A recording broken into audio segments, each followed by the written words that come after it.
ಹೇಳ್ಬಿಟ್ಟು ಬಂದಾಗ ಅವ್ರು ಹೆಸರು ಹೇಳೋದಕ್ಕೂ ಸಿದ್ದರಾಮಯ್ಯನವ್ರಿಗಾಗಲಿ ಇದೆ, ಯಾಕಂದ್ರೆ ಮಾತಾಡ್ಕೊಂಡಿದ್ದೀನಿ ಇವ್ರಿಗೇನು ಅದರಲ್ಲಿ ಕೆಲಸ. ಅಲ್ಲಿ ನಿಜ ನಮ್ಮ ಮನೇಲಿ ಏನೋ ನಾವು ಸಣ್ಣ ಪುಟ್ಟ ಭಿನ್ನಾಭಿಪ್ರಾಯದಾಗ ಮಾತಾಡ್ಕೊತೀರಿ, ಮತ್ತೆ ನಾವು ಒಂದಾಗ್ತೀವಿ. ಇವ್ರೇನಾದ್ರು ತಪ್ಪು ಮಾಡಿದರೆ ನಾವು ಇದು ಮಾಡಬೇಕು, ಅಂದ್ಬಿಟ್ಟು ನಮ್ಮ ಮನೆದಲ್ಲ, ಇವ್ರ ಮನೇಲಿ ಇವ್ರ ಮನೆ ಕಳ್ಳ ಅಲ್ಲ, ಇವ್ರ ಮನೇಲಿ ಟೋಟಲ್ ಸಚಿವ ಸಂಪುಟನೇ ಕಳ್ಳ, ಇವ್ರ ಸರ್ಕಾರನೇ ಕಳ್ಳ, ಇವ್ರ ಸರ್ಕಾರನೇ ಭ್ರಷ್ಟಾಚಾರದಲ್ಲಿ ಸಿಕ್ಕಾಕೊಂಡಿರ್ತಕ್ಕಂಥದ್ದು.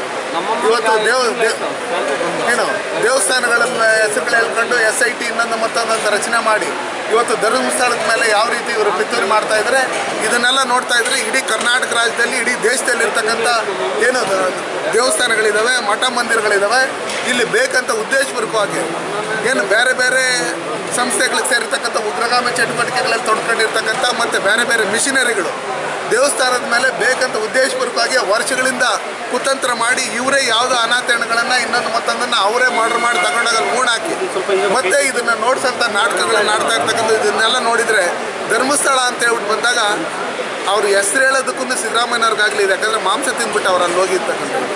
ಅವತ್ತೇನು ನಡೀತೋ ಅದನ್ನು ದ್ವೇಷ ಸಾಧಿಸ್ಬೇಕು ಅನ್ನೋ ಒಂದೇ ಒಂದು ಕಾರಣಕ್ಕೋಸ್ಕರ ಇವತ್ತು SIT ಅನ್ನೋದನ್ನು ದುರ್ಬಳಕೆ ಮಾಡಿಕೊಂಡು ಇವತ್ತು ಯಾರೋ ಮುಸ್ಕುದಾರಿ ನೋಡಿಸ್ತಾ ಇರ್ತೀನಿ, ಇವತ್ತು ಈ ಜಾಗ, ನಾಳೆ ಇನ್ನೊಂದು ಜಾಗ, ಮತ್ತೊಂದು ಜಾಗ ಅಂತ ಹೇಳ್ಬಿಟ್ಟೇಳಿ ಈ ಥರ ಎಲ್ಲ ಹೇಳ್ಕೊಂಡು ಹೋಗ್ತಾರೆ. ದೇವಸ್ಥಾನಗಳ ಮೇಲೆ ಇವತ್ತು ಇವರೇ ರಾತ್ರಿ ಹೊತ್ತು ಯಾವುದೋ ತಗೊಂಡೋಗಿ ಹಾಕಿ ಬೆಳಗ್ಗೆ ಇವ್ರು ಹಾಕಿರೋದು ಇಲ್ಲ, ಇನ್ನೊಂದು 5 ವರ್ಷ ಬಿಟ್ಟು ಅವ್ರು ಹಾಕಿರೋದು ಇವ್ರು ಹಾಕಿರೋದು ಅಂತ ಹೇಳಿದಂಥ ಸಂದರ್ಭದಲ್ಲಿ ಯಾವ ರೀತಿ ಇರುತ್ತೆ, ಅಲ್ಲಿ ಯಾವುದೇ ರೀತಿಯಾದ ಮಶಾಣ ಇಲ್ಲ. ಧರ್ಮಸ್ಥಳ, ನೇತ್ರಾವತಿ, ಇನ್ನೊಂದು ಅಲ್ಲೇನು ಸೌಜನ್ಯ ಪ್ರಕರಣ ಆಗಿದೆ, ಅದಕ್ಕೆ ಯಾರೇ ತಪ್ಪು ಮಾಡಿದರೆ ನಾವು ಶಿಕ್ಷೆ ಕೊಟ್ಟು ನಾವು ಅದ್ರ ಬಗ್ಗೆ ನಾವೇನು ಹಸ್ತಕ್ಷೇಪ ಮಾಡಲ್ಲ.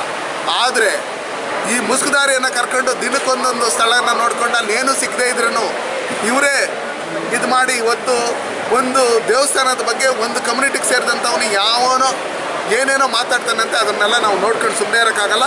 ಈ ರೀತಿ ಮುಂದುವರೆದ್ರೆ ಮುಂದಿನ ದಿನಗಳಲ್ಲಿ ನಾವು ಅದಕ್ಕೇನು ಉತ್ತರ ಕೊಡಬೇಕು ಅಂತ ಹೇಳಿ ಈಗಾಗಲೇ ಧರ್ಮಸ್ಥಳದಲ್ಲಿ ಶುರುವಾಗಿದೆ, ನಾವು ಶುರು ಮಾಡ್ತೀವಿ.